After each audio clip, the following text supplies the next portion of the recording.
Hi, welcome back. Mitch Argon here with CalNeva Realty. I'm going to take you through the Greater Reno Tahoe real estate numbers in just a few moments. Let's get started.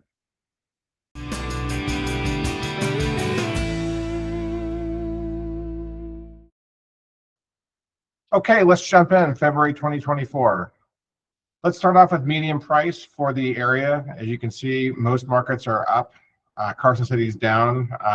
There's no significant really trend here. I think for the most part, pricing has been fairly flat for the last 12 to 18 months. And there's no real big information to report here other than some of these look like a little bit of an anomaly, like the 728K here in Carson Valley is probably not a upward trajectory at 16%. It's probably just a 1 month blip.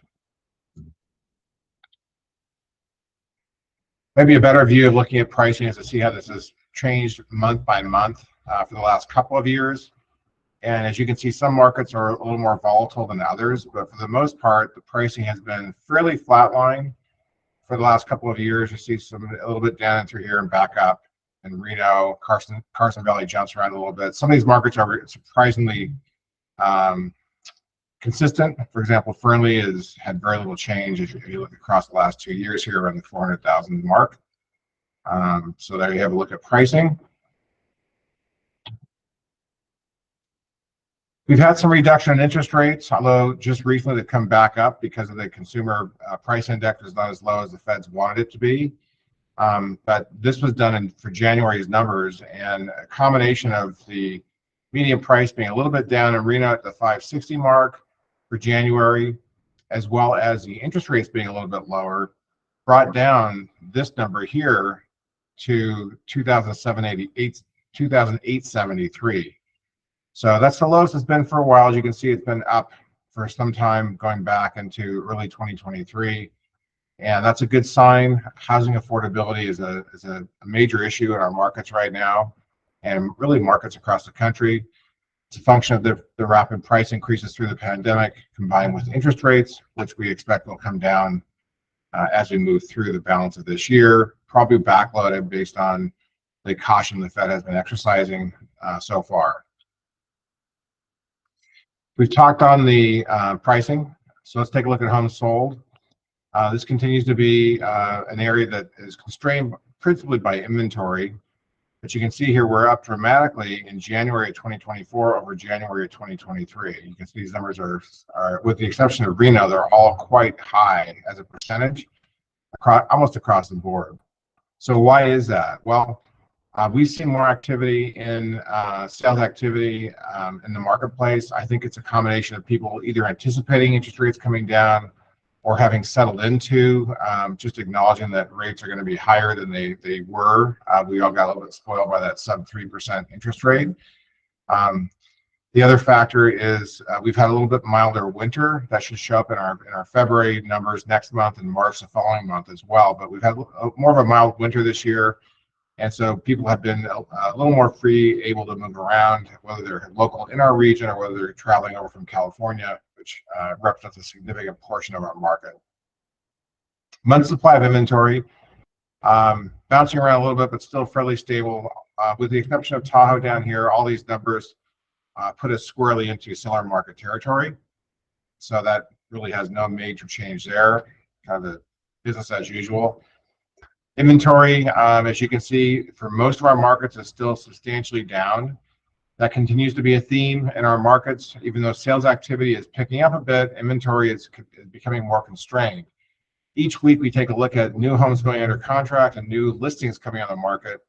And I cannot remember a week so far yet this year, we're only about 2 months into the year, where we've seen inventory rise. Every week it gets a little bit tighter, more homes going off the market, going under contract, that are coming on as new listings. So that's going to be probably a continuing theme here for the near-term future.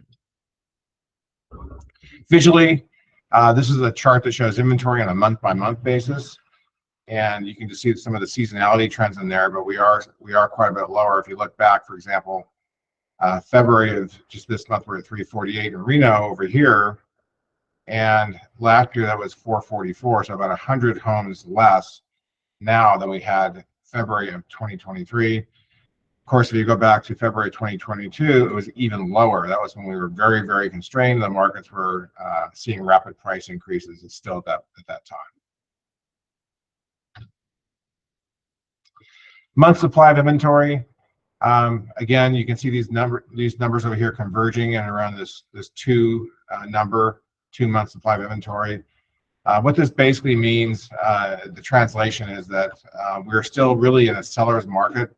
While we aren't seeing great rapid price appreciation, the markets are constrained. There still are more buyers than sellers, and so the market still really favors a seller. And that's it. That's indicated by where these charts are. Just a note I wanted to share with all of you about the report and these charts. Effective next month in March of this year, the MLS area, which is a delineation we've used for quite some time for defining geographies. I've used them for defining the cities and the areas in these reports for about 15 years or so. They are being removed from our MLS system next month. So I had to make a change in the way that I actually capture the information here to report to all of you. So starting with this report this month, I am no longer using the MLS areas because they're going away next month. I thought I'd start with the first of the year. And I'm moving to city definitions. The changes are very slight between the city definitions and the MLS areas, but there are some minor changes. So for the next year, as we're doing comparisons, we're going to be comparing slightly different geographies this year to what we had last year, just based on this change in our reporting. Most of you probably won't even notice a difference, but I thought it would be worthy to point out here, and it's documented as such in the report as well. That's it for this month. I hope this has been useful for you. The full market report is available right below this video as a link here on YouTube. If you want to look at the full report, all the charts I share with you here are in that report. That's great.